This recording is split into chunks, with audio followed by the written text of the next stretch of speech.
Good morning, everyone. I have good news. The new book came, even though Amazon said it'd get here Tuesday, it got here early. So our new book, number 32, is called To the Future, Ben Franklin. And I was so excited when I saw this title because do you remember we learned about Ben Franklin earlier this year? He was one of our historical figures we learned about, and he was a great inventor. Remember, he invented those bifocal glasses and he invented the lightning rod. So he was a great inventor, and it looks like Jack and Annie are going to meet him. I'm so excited because we already know a little bit about Ben Franklin, so we have some background knowledge. So let's get started. Chapter 1 is called No Joke. It was a hot summer afternoon. Jack and Annie sat in their living room. Jack was reading a book about weather, and Annie was looking out the window. Let's go do something, she said. Yeah, too hot, said Jack. We could ride our bikes to the lake, Annie said, and go swimming. No way, said Jack. We could, shh, please, said Jack. I'm trying to read. Annie was quiet for a moment, then she gasped. Oh, wow, lightning. I just saw a flash of lightning out there. You're joking, said Jack. Nice try. No joke, I saw it, said Annie. There's not a single cloud in the sky. You need clouds to have lightning. Then it must have been magic, said Annie. Come on, let's go. No, thanks. Have fun, said Jack. There's Annie looking out the window, and you can see the crack of lightning. Well, you'll be sorry, said Annie as she rushed outside. Jack waited for Annie to come back in from the heat. He waited and waited, but she didn't return. So he put down his book. I better go check on her, he said to himself. He picked up his backpack and headed outside. Oh, man, Jack thought as he headed up the sidewalk. It must be 100 degrees in the sun. By the time Jack reached Frog Creek Woods, he was sweaty and out of breath. He crossed the street and walked between the trees. Even in the shade, the air was muggy. Jack tramped through the woods until he came to the tallest oak. Hey there, said Annie. She was leaning against the trunk of the tree, next to a dangling rope ladder. I told you it was no joke, said Annie. Right, no joke, said Jack with a grin. Annie grabbed the ladder and started up, and Jack followed. As they climbed into the magic treehouse, golden sunlight slanted across the floor. The warm wood had a deep, rich smell of summer. In a shadowy corner was a piece of parchment. A note from Morgan, said Jack. He picked up the note and read aloud. In old Philadelphia, a paper must be signed. Help Dr. Ben make up his mind. Dr. Ben, said Jack. Is Ben his first name or his last name? Annie shrugged. I don't know. Keep reading. So Jack kept reading. To get his attention, say, we're from the press. Then do what you can to ease his distress. Listen to his thoughts. If his fears start to grow and he loses all hope, then there's a place you must go. 'Tis a land filled with things that you see every day, but these everyday wonders will show him the way. Said Annie. So Morgan wants us to go to old Philadelphia, and we have to find someone named Dr. Ben. Then we need to help him make up his mind to sign some kind of paper. Well, that sounds pretty easy. Yeah, definitely easier than going to the Roman army camp or going to an island about to have one of the worst hurricanes in American history. Yeah, Philadelphia is actually not far from Frog Creek, said Annie. They're both in Pennsylvania. Yeah, my class took a field trip there, said Jack. It's not that far in miles, but old Philadelphia could mean that we're going back in time. That's okay. Old Philadelphia sounds charming, said Annie. Charming, said Jack. Yeah, like lovely and pleasant. Okay, said Jack. So where's our research book? They looked around, but the only book in the treehouse was their Pennsylvania book, the book that always brought them back home. Hold on, said Jack. I have an idea. He picked up the Pennsylvania book and checked the table of contents. Yes, there was a chapter in that book called Old Philadelphia 1787. Cool, let's go to 1787, said Annie. This book can take us there and it brings us back home. Exactly, said Jack. He turned to a page that showed a drawing of a cobblestone street with women in long dresses and carts pulled by horses. See, it does look charming, said Annie. Let's go. Right, said Jack. He pointed to the drawing. I wish we could go there. Then the wind started to blow, and the treehouse started to spin. Then it spun faster and faster. Then everything was still. Absolutely still. And there's a picture of the book that they used. Oh, and that takes us to chapter 2, called Old Philadelphia.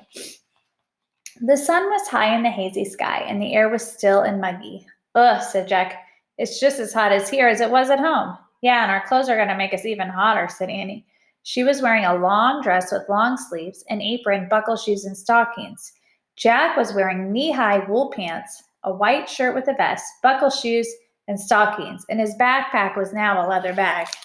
So look at the front, and you can kind of see their outfits and what it looked like. Okay. Luis, a man called nearby. Luis! Jack and Annie peeked outside the window. The tree house had landed in a wide, shady tree in a walled courtyard. Luis, I was saying Luis. Luis, the person called again. Annie pushed back a branch to see better. Near the tree was a 2-story brick house. The woman calling Luis stood in the driveway. She wore a long, dark dress and a white bonnet. A man digging in the garden looked up. He's gone swimming, Miss Sarah, the man said. Oh, dear, I've prepared a midday meal for my father, said Miss Sarah.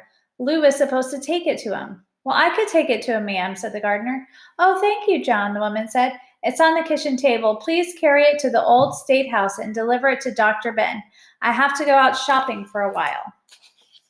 Yes, ma'am, said the gardener. He put down his shovel and headed to the house. Dr. Ben, Annie whispered to Jack. That's the guy we were supposed to find. I told you it'd be easy. Right, said Jack. But who is he and what does he do?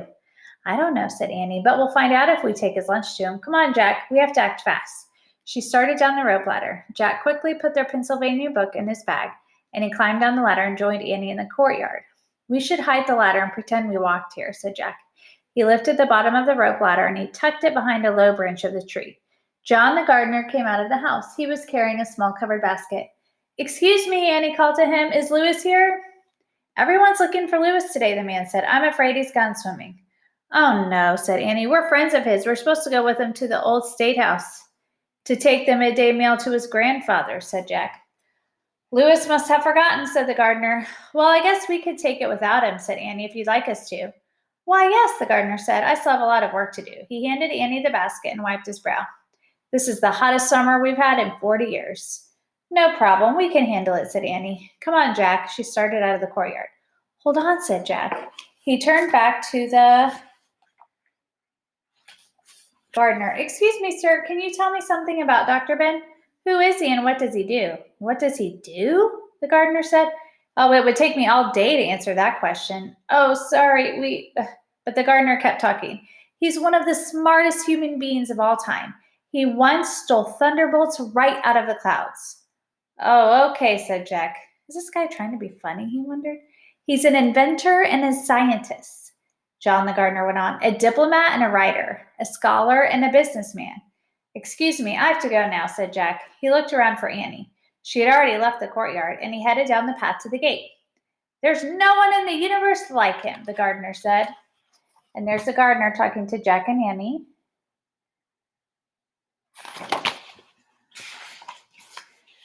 I'm telling you the truth, the gardener said. He pulled the lightning right out of the clouds. Oh, that poor guy's been in the heat too long, Jack thought. He waved goodbye and hurried out the courtyard, and he didn't see Annie anywhere. Jack ran down a short alley to a dirty, noisy cobblestone street. The street was full of wagons and buggies. There were shops and houses on either side. Jack looked around for Annie. Jack! Annie ran to him carrying the food. Where were you? Well, I was asking the gardener about Dr. Ben, said Jack. But the guy didn't make any sense. Don't worry, we'll find out soon, said Annie. I already got directions. We go down Market Street, turn left on 5th Street, and then turn right on Chestnut. And there are Jack and Annie in the middle of town in the street trying to figure out where they go. Well, here's Jack over here looking for Annie. Let's go, said Jack. Jack and Annie squeezed past shoppers. They wove around carts loaded with fish and fruit, and they stepped over garbage littering the cobblestones. They passed by crowded, smelly horse stables. Phew, said Annie. Yeah, it's bad, said Jack, holding his nose. With his other hand, he waved at the blue flies buzzing around his head. Ugh, no wonder the gardener didn't want to deliver Dr. Ben's food basket, thought Jack. Charming old Philadelphia didn't actually seem charming at all. And that takes us to chapter 3, an important paper. Ooh, so far so good. I can't wait for Jack and Annie to actually meet Ben Franklin. And I wonder how long it's going to take them to realize that Dr. Ben is Ben Franklin, because they don't know that yet. Well, I hope you enjoyed the beginning of this book. Tune in tomorrow for 2 more chapters. I love you, friends. Have a great day. Bye.